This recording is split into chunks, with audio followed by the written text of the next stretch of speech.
영국의 옥스퍼드 대학에서 오랫동안 가르쳤던 C.S. 루이스 교수는 이런 말을 하였습니다.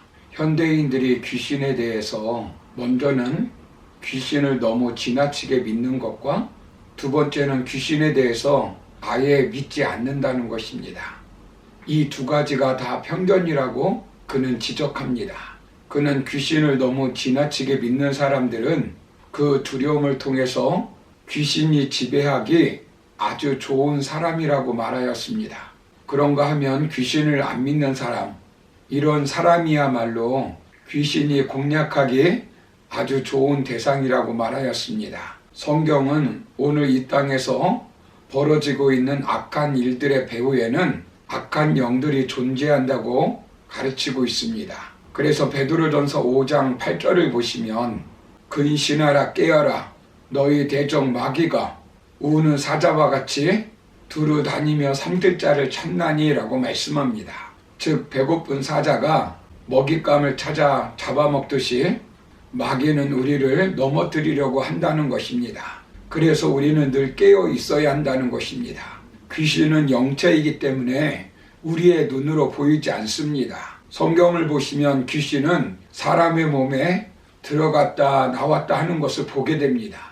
귀신은 사람의 생각을 통해서 부정적인 생각을 갖게 만들어서 자살하게 하기도 하고 가정에 들어와서 가난하게 만들기도 하고 질병을 가져다 주기도 합니다.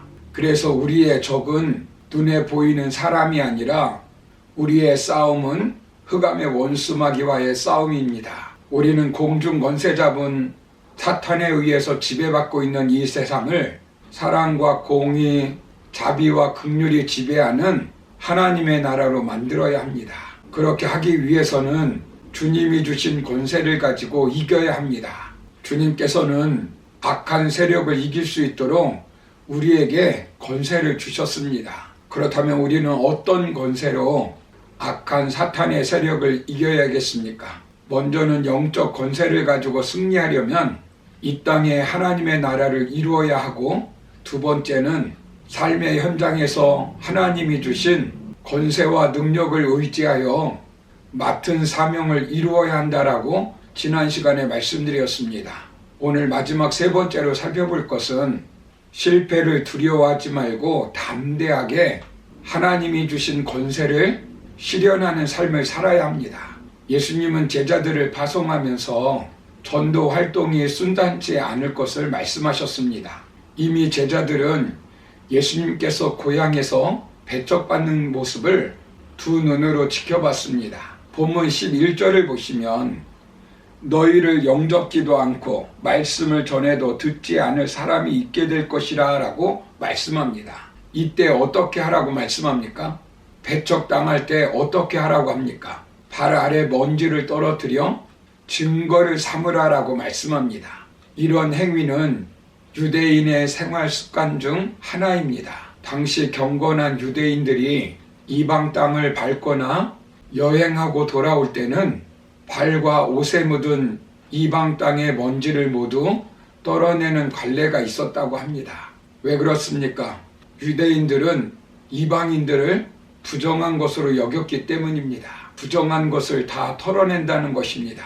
예수님은 먼지를 발 아래 떨어뜨려 그들에게 증거를 삼으라고 말씀합니다. 그들이 말씀을 받아들이지 않고 지옥의 형벌에 떨어지는 것은 제자들의 책임이 아니라 받아들이지 않는 그들의 책임이라는 것입니다. 그 먼지는 그들에게 말씀을 전했다는 확실한 증거라는 말입니다. 그 말을 듣고 제자들은 어떻게 합니까? 반대가 있을 것을 알고도 두려워하면 포기한 것이 아니라 담대히 나아가 복음을 전하였습니다. 사람들이 복음을 전하는 것을 부끄러워하고 포기하는 이유가 무엇일까요? 자신이 가지고 있는 것이 가치가 없다고 생각하기 때문입니다. 여러분, 돈보다 못한 것이 복음입니까? 아름다움보다 못한 것이 복음입니까? 세상에서 가장 아름다운 이름, 세상에서 가장 가치 있는 이름이 바로 예수 그리스도입니다. 생명을 구원하는 것만큼 가치 있고 보람 있는 일이 어디 있겠습니까? 그 무엇으로 생명을 바꾸겠습니까? 영원한 나라는 있습니다. 히브리서 9장 27절을 보시면 한 번 죽는 것은 사람에게 정하신 것이요 그 후에는 심판이 있으리니라고 말씀합니다. 믿는 사람은 영생에 들어가고 믿지 않는 사람들은 영벌에 들어간다고 성경은 말씀합니다. 마태복음 25장 46절을 보시면 그들은 영벌에 의인들은 영생에 들어가리라 하시니라 라고 말씀합니다. 우리가 사랑하는 사람들에게 줄 수 있는 가장 최고의 선물은 바로 복음입니다. 우리가 실패를 두려워하여 복음을 전하는 것을 포기해서는 안 됩니다. 제자들은 이 말씀을 듣고 어떻게 했습니까? 12절을 보시면 회개하라 전파하고 있습니다. 예수님께서도 하나님의 나라가 가까웠으니 회개하라 복음을 믿으라고 외치셨습니다. 세례 요한도 죄사함을 받게 하는 회개를 선포하였습니다.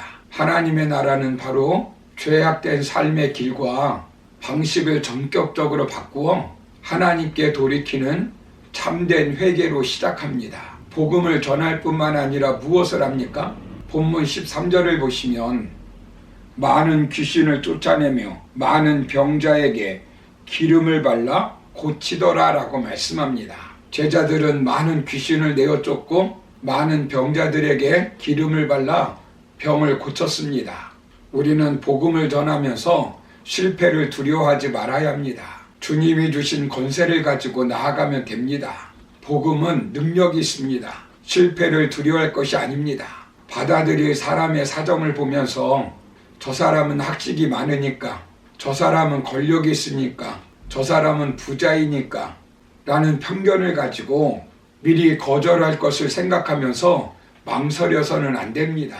하늘과 땅의 모든 권세를 가지신 예수님께서는 우리에게 대리 통치자로 권세를 주셨습니다. 생명의 영역을 사탄에게 내어주어서는 안 됩니다. 세상 권세는 아무리 대단해도 잠깐입니다. 그러나 하나님의 권세는 영원합니다. 사랑하는 성도 여러분, 우리는 하나님의 권세를 가진 사람들입니다. 하나님께서는 기도의 권세를 주셨습니다. 귀신을 내어 쫓는 영적 권세를 주셨습니다. 질병을 치유하는 신유의 권세를 주셨습니다. 복음을 증거하여 변화시키는 전도의 권세를 주셨습니다. 어떤 어려움이 있어도 이 권세를 가지고 승리하여 하나님의 나라를 이루어야 합니다. 그러므로 실패를 두려워하지 말고 담대하게 하나님이 주신 권세로 흑암의 원수마귀와 싸워 승리하여 하나님의 나라를 세워가는 저와 여러분의 삶이 되기를 주님의 이름으로 축원합니다. 감사합니다.